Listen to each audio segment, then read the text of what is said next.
Hey guys, what's going on? Chuck's Raw Reviews back in the house. Excited. It's a new year, trying to move forward, I'm trying to do this as much as possible. I wanted to do one episode a week, and I'm just going to out and out say it. I'm behind. I'm planning on doing 2 this week to try to catch up and move forward. And, if I can do more than 2 a week or whatever, or more than 1 a week now and then to stay ahead, I'm going to do it. I want to bang out as many of these as possible. But I still want to put time into them. So first, let's discuss. This is Chuck's Raw Reviews. I mostly review independent comics. Today, I'm going to review this, Angels of Hell. We're going to talk about it in just a second. Before I get that, I kind of want to discuss, I guess, some changes in what I'm going to do, how I'm going to be handling this. It's called Chuck's Raw Reviews, but when I went over it, I realized the only thing that's raw is that I like to say fuck. But I'm not being... I don't want to say I'm being dishonest, because I'm not being dishonest. Whenever I do these indie comic reviews, I'm trying to show you, the viewer, a good story, a story that I believe you'll enjoy, and then I'm trying to send you that way. But the problem is, I'm almost painting them as there's no problem. And sometimes I did bring up some things like little things, but I think it's important not to drop bad reviews, but to be a little more critical. And so, will I ever review a complete dumpster fire of a shitty comic? No, I don't want to do that. I don't want to do that to that person. I don't want to do that for me, for my own soul and karma. I just don't want any part of it. So, no, anything I review and anything that goes on here will be a good comic. It's just that it's not perfect. It could use some work. And so that is something I'm going to be doing. That's something I'm going to be talking about. And so in each one of these, if there's room for critique, which there almost always is, I'm going to do that, and I'm going to be a little more out there with my critiques. So I wanted you guys to be aware of that, wanted you guys to know that. And do I have critiques for today's book? I do. It's a great book. I'm excited. But yeah, of course, that moving forward, that's something that I had to consider. So why don't we get to Apocalyptic Vision Comics, Angels of Hell. First off, I liked it a lot. This is a pretty solid cover, though. It's actually what I found funny about this cover is it has an awful lot less detail than the actual interior. It's usually it's kind of backwards. It was, I don't want to say simple, but it was a little more simple or simplistic than this. And look at the badass of this. This is just a really cool picture. Let's try to get up close, kind of check some shit out. See how beautiful that is? Cutting off heads and stuff. Yeah, I'm cutting heads off. They're not. Anyways, we're 3 minutes in. I gotta move on. I gotta talk about this book. I like this book a lot.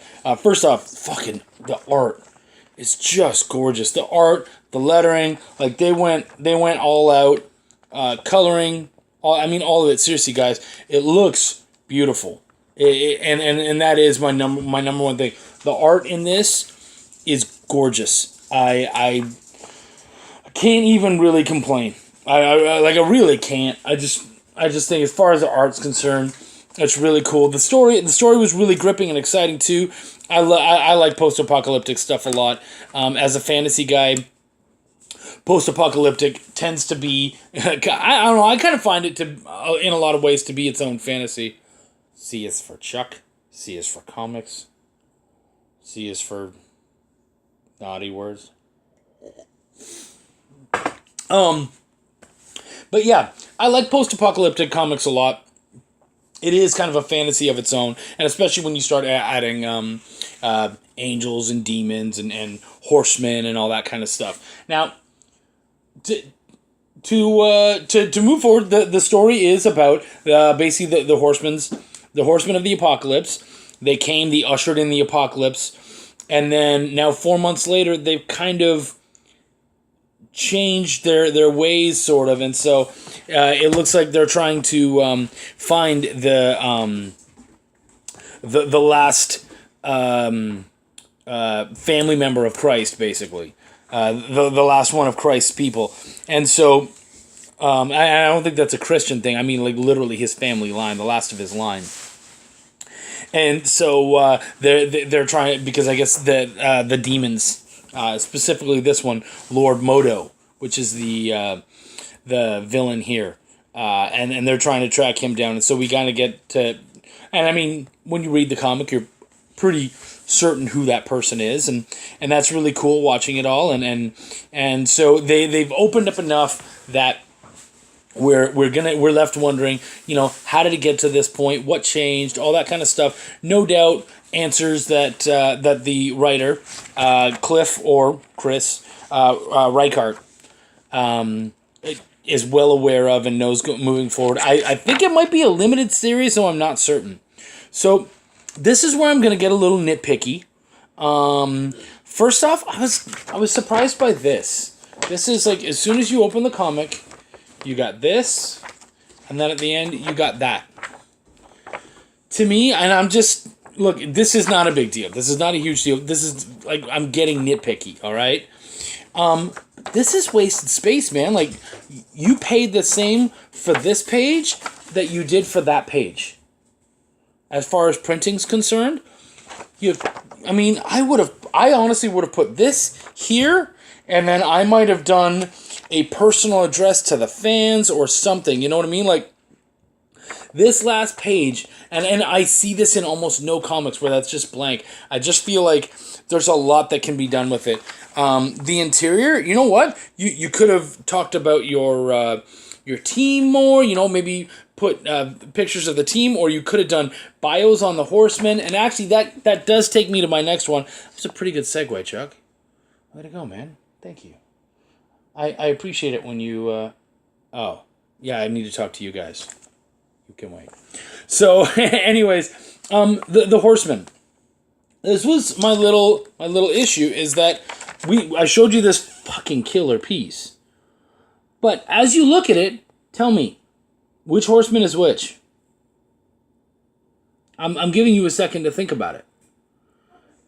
That becomes the problem, is that it's not completely... I'm looking through and I'm going, oh, I'm pretty sure, but you're not certain. And if they just had a little, like, death, famine, blah, blah, blah, like, just that little tag so we know, that's cool.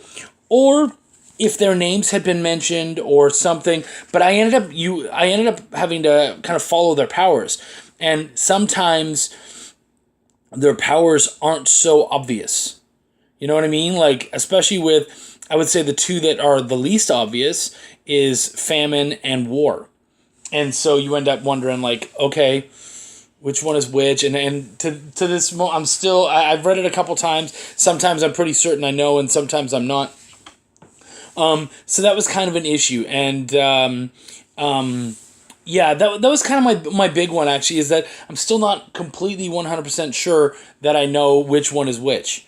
So that's something that I would go through. I think it's really important to nail down these details. And the thing is that those are your main characters. We need to love them. And the thing is that I did enjoy those characters. I was feeling the separate personalities. They definitely had personalities, more so than a lot of other horsemen. A lot of times they're so out of body and almost robotic, emotionless, that you don't get that. But these ones very much had personality, especially, if I'm right, War. Getting all excited about the sexy ladies and stuff in here. Yeah, there's some cool stuff going on. So, yeah, there was a lot going on, but definitely need to see a bit more of that. Really need to kind of nail that stuff down. And I think a lot of that comes from this part right here, and I'll show you what I'm talking about. When you look here, you look at all the creators, and anyone who knows me realizes that I'm going to notice something missing right away. Editor. It's so important. An editor gets to pick out those things, gets to realize that stuff. And the problem is, and this is nothing against the team, you guys are doing an amazing job. You have a terrific book. I really am excited to... I'm going to jump on the next Kickstarter. I got this from Kickstarter. I'm going to jump on it, and I'm going to get the next one. But by having an editor, they can look at it and then go, hey, you know what? this is what you're not seeing. Because the problem is you know your characters, you know where they are, you know who they are, you know all that stuff. It's hard to step back. And I'll tell you, as an editor, I hire editors for my own work. I have people looking, because your head is up your own ass when you're writing. And when you're drawing and you're doing all that stuff, you already know all the details. So a lot of that stuff you just kind of skip and you don't think about. And then later on someone's like, what the fuck is this? And you, oh, I didn't explain that. That needs to be explained. So it was that thing. And I know that I've kind of spent a fair amount of time nitpicking it. It's going to sound like I didn't enjoy it. No. Really what this is this is just kind of me sort of saying, hey, man, this is something that could have been worked on. And it's something that I would like to see addressed, in the next book and stuff. But listen to what I said. Next book. I want the next book because it was really good. I really enjoyed this. The story was solid. I knew what was going on all the time. Even though they jumped from one timeline to another, I liked that. It was done seamlessly. It was done well. I always knew where I was. I was either in the now or I was in 4 months or previous. I knew where I was. They did that really well. So, and you know what? Time jumps. A lot of people fuck up time jumps. So good on you, man. Seriously. Man, like I just find myself staring at little details and pictures and stuff. Guys, you made a great comic. That, those little things that I mentioned, that's just stuff that needs to be fixed. And I know that when I got critiques on my own work, it helped me a lot, and it really made me want to make it the next one 100% better. So you know what, man? I'm trying to keep these as streamlined as possible, around 10 minutes. So I'm probably gonna let you know that that's it. I really liked Angels of Hell. I believe I'm gonna like the next one, and hopefully you guys do. So please check out Apocalyptic Visions, Angels of Hell. It's out now. I'm sure you can pick it up. I'm trying to see if there's like a website or something, but off the top of my head, I'm going to say no. But there was all sorts of great stuff in here. I believe this is the deluxe version. Go out, check out Angels of Hell, track these guys down. I think you're going to love it. Thank you so much, everybody. Peace, love, and comics.